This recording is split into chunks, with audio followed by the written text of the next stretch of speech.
प्राचीन काल में भारतवर्ष में एक पराक्रमी राजा राज्य करता था जिसका नाम विश्वामित्र था। वे न केवल अपने राज्य के विस्तार के लिए प्रसिद्ध थे, बल्कि उनकी वीरता और रणकौशल भी अद्वितीय था।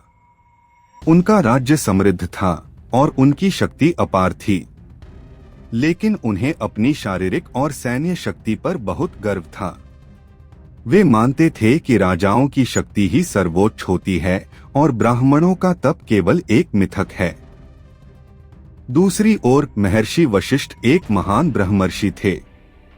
वे वेदों और शास्त्रों के ज्ञाता थे और उन्होंने अपने तपोबल से अपार शक्तियां प्राप्त की थीं। उनका आश्रम प्रकृति के बीच स्थित था, जहां अनेक शिष्य ज्ञान अर्जित करते थे। महर्षि वशिष्ठ की सबसे अनोखी संपत्ति थी उनकी दिव्य गाय नंदिनी, जो किसी भी इच्छा को पूर्ण कर सकती थी। यह गाय उन्हें स्वयं देवराज इंद्र ने प्रदान की थी। दिन जब राजा विश्वामित्र अपने विशाल सैन्य दल के साथ शिकार पर निकले तो वे महर्षि वशिष्ठ के आश्रम पहुंचे। वशिष्ठ ने उन्हें आदर पूर्वक आमंत्रित किया और उनकी पूरी सेना के लिए भोजन की व्यवस्था की। राजा को यह देखकर आश्चर्य हुआ कि एक साधारण आश्रम में इतना भव्य स्वागत कैसे संभव था। उन्होंने महर्षि वशिष्ठ से पूछा, हे महर्षि, यह सब कैसे संभव हुआ? वशिष्ठ ने मुस्कुराकर उत्तर दिया, यह सब मेरी गौ माता नंदिनी की कृपा से हुआ है। यह दिव्य गाय इच्छानुसार अन्न, वस्त्र और धन प्रदान कर सकती है। राजा विश्वामित्र यह सुनकर चकित रह गए और तुरंत बोले, हे महर्षि, मैं आपको असीमित धन और राज्य की भूमि दूंगा, कृपया यह गाय मुझे दे दीजिए। इससे मेरे राज्य की समृद्धि और बढ़ेगी। वशिष्ठ ने शांत स्वर में कहा, राजन, यह गाय कोई साधारण पशु नहीं, यह मेरी तपस्या का फल है। इसे किसी भी मूल्य पर नहीं बेचा जा सकता। राजा विश्वामित्र, जो अपनी शक्ति पर अति गर्वित थे, को यह अस्वीकार बिल्कुल स्वीकार नहीं था।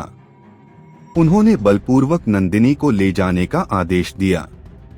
उनके सैनिकों ने जबरदस्ती गाय को घसीटना शुरू किया, लेकिन तभी एक अद्भुत घटना घटी। नंदिनी ने महर्षि वशिष्ठ से प्रार्थना की, गुरुवर, यदि मैं आपकी सेवा के योग्य हूँ तो कृपया मुझे अपनी शक्ति से बचाइए। वशिष्ठ ने नंदिनी को आशीर्वाद दिया और तुरंत ही नंदिनी ने अपने भीतर से हजारों दिव्य योद्धाओं को उत्पन्न कर दिया। वे अद्भुत शक्ति से संपन्न थे और देखते ही देखते उन्होंने विश्वामित्र की विशाल सेना को नष्ट कर दिया। राजा विश्वामित्र स्वयं भी इस महासंग्राम में पराजित हो गए। पराजित होकर विश्वामित्र को पहली बार एहसास हुआ कि एक ब्राह्मण के तपोबल के आगे एक राजा की शक्ति नगण्य हो सकती है। वे क्रोध और अपमान से जल उठे और उसी क्षण उन्होंने संकल्प लिया, अगर ब्राह्मण का तप मेरी राजा की शक्ति से अधिक बलशाली है तो मैं भी तपस्या करके एक ब्रह्मर्षि बनूंगा और अपने तपोबल से महर्षि वशिष्ठ के समान शक्ति प्राप्त करूंगा। विश्वामित्र ने अपना राजपाट त्याग दिया और तपस्या करने के लिए जंगल में चले गए। वे वर्षों तक घोर तपस्या करते रहे और ब्रह्मा से कई दिव्य शक्तियां प्राप्त की। उन्होंने महादेव की आराधना करके कई खतरनाक अस्त्र शस्त्र प्राप्त किए और अपनी शक्ति को बढ़ाया। लेकिन जब वे वशिष्ठ से पुनः भिड़ने आए, तब भी वशिष्ठ ने केवल अपनी ब्रह्मदंड तपस्या से प्राप्त ऊर्जा से उनके सभी अस्त्रों को निष्क्रिय कर दिया। यह देखकर विश्वामित्र को समझ आ गया कि केवल शक्ति और शस्त्र प्राप्त करने से वे ब्रह्मर्षि नहीं बन सकते। उन्हें सच्चे संयम, धैर्य और तप का मार्ग अपनाना होगा। विश्वामित्र ने पुनः कठोर तपस्या शुरू की।